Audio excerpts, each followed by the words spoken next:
Inap Struk RSUD Dr. Muhammad Suwandi tahun 2021 sampai 2026. Yaitu ada strength atau kekuatan. Yang pertama, sudah tersedia struk unit sebagai layanan rawat inap khusus. Yang kedua, tenaga medis spesialis saraf tersedia termasuk dokter saraf, rehab medik, dan perawat. Yang ketiga, fasilitas penunjang lengkap seperti laboratorium 24 jam, CT scan, dan rehabilitas medik. Yang keempat, RS terakreditasi dan menjadi rujukan regional. Selanjutnya ada weakness atau kelemahan. Yang pertama, jumlah spesialis saraf terbatas, hanya 3 orang dibanding beban layanan. Yang kedua, belum ada informasi eksplisit tentang program rehabilitasi struk terpadu atau multidisiplin. Yang ketiga, belum optimal dalam promosi layanan struk pada masyarakat.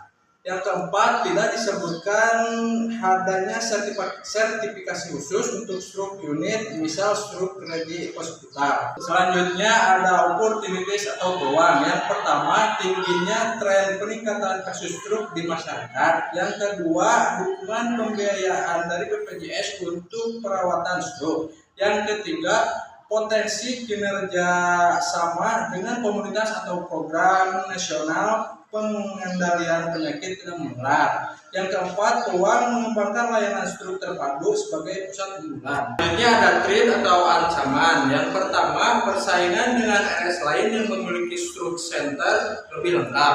Yang kedua, keterbatasan anggaran untuk pengembangan SDM dan teknologi baru. Yang ketiga, risiko ketergantungan pada jumlah kecil tenaga spesialis. Yang keempat, ketidakpastian regulasi pembiayaan BPJS yang bisa berubah.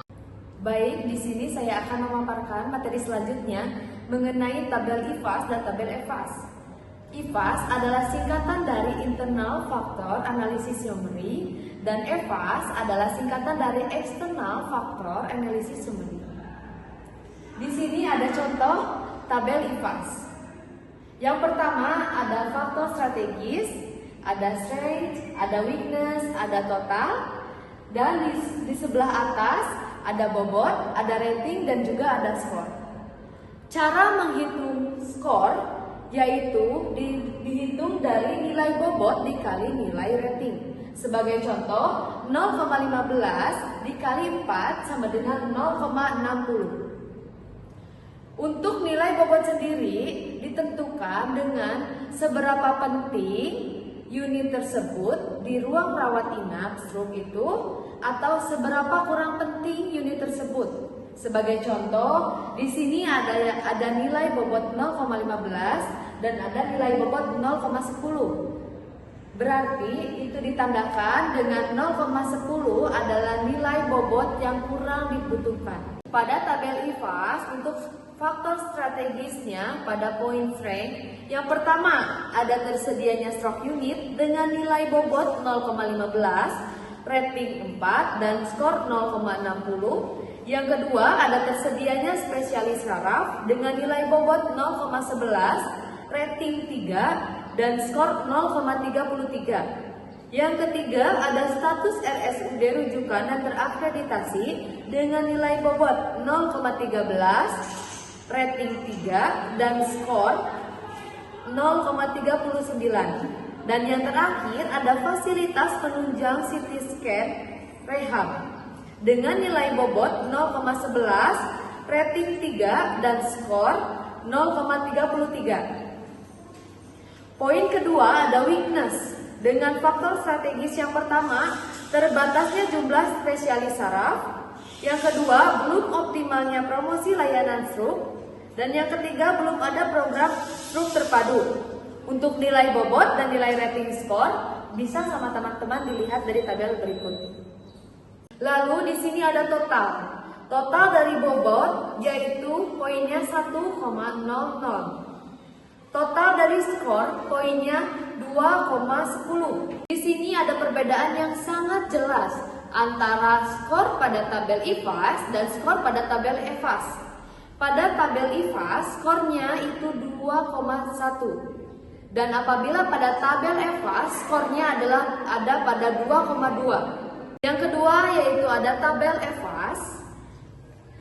tabel EVAS, untuk cara menghitung skor sama dengan pada cara menghitung skor pada tabel IFAS, yaitu nilai bobot dikali dengan nilai rating. Pada tabel EVAS bisa teman-teman lihat, yang pertama ada faktor strategis, opportunities, dan threat. Yaitu opportunities meningkatnya tren kasus stroke dengan nilai bobot 0,15, rating 3, dan skor 0,45. Ada peluang menjadi pusat unggulan stroke dengan nilai bobot 0,16, rating 4, dan skor 0,64.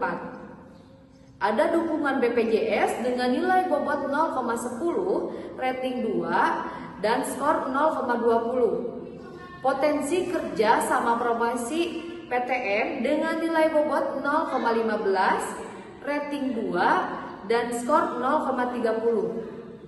Lalu yang selanjutnya ada treat, yaitu kompetitor dengan stroke center lengkap dengan nilai bobot 0,15, rating 2, dan skornya 0,30. Keterbatasan anggaran daerah dengan nilai bobot 0,11 dan rating 1 dengan nilai skor 0,11. Lalu ada yang terakhir ketidakpastian regulasi BPJS dengan nilai bobot 0,10, rating 2, lalu skornya ada di 0,20. Maka total dari bobot ada pada nilai 1,00 dan nilai skor ada pada 2,20. Lalu materi selanjutnya adalah matrix SWOT, dibagi menjadi 4. Yang pertama SO, Stretch Opportunities. Yang pernyataannya, pertama, mengembangkan stroke unit menjadi stroke center unggulan dengan nilai bobot 0,16, rating 4, dan skor 0,64. Untuk menghitung skor sama dengan yang sebelumnya, yaitu bobot dikali dengan rating. Yang kedua, ada meningkatkan kapasitas layanan dengan dukungan BPJS dengan nilai bobot 0,15, rating 3, dan skor 0,45. Yang ketiga, ada kerjasama promosi edukatif dengan PTM dengan nilai bobot 0,14, rating 3, dan skor 0,42.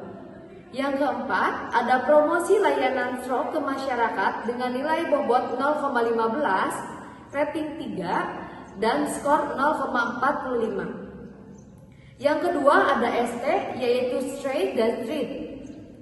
Untuk pernyataannya, yang pertama, meningkatkan daya saing layanan stroke melalui sertifikat dengan nilai bobot 0,14, rating 3, dan skor 0,42. Yang kedua ada menyesuaikan sistem terhadap regulasi BPJS dengan nilai bobot 0,13, rating 3, dan skor 0,39. Yang ketiga ada meningkatkan teknologi dan efisiensi alat stroke dengan nilai bobot 0,14, rating 3, dan skor 0,42. Yang keempat, ada pelayanan berbasis tim multidisiplin dengan nilai bobot 0,13, rating 3, dan skor 0,39. Yang ketiga, ada WO, yaitu Weakness Opportunities, dengan pernyataan yang pertama, tambah spesialis melalui kerjasama pendidikan dengan nilai bobot 0,14, rating 3, dan skor 0,42. Yang kedua, ada promosi berbasis media dengan nilai bobot 0,13, rating 3, dan skor 0,39. Selanjutnya yang ketiga yaitu program rehabilitasi stroke terpadu dengan bobot 0,15, rating 3, dan skor 0,45. Yang keempat yaitu pelatihan tenaga medis dengan bobot 0,13, rating 3, dan skor 0,39. Poin berikutnya yaitu WT atau Weakness Traits. Untuk pernyataannya yang pertama, pelatihan lintas profesi dengan bobot 0,14, rating 3 dan skor 0,42. Yang kedua yaitu strategi pembiayaan alternatif dengan bobot 0,13, rating 3 dan skor 0,39. Yang ketiga yaitu sistem teknologi sederhana dengan bobot 0,13, rating 3, skor 0,39. Dan yang keempat yaitu mitigasi resiko dengan SOP ketat dengan bobot 0,13, rating 3 dan skor 0,39.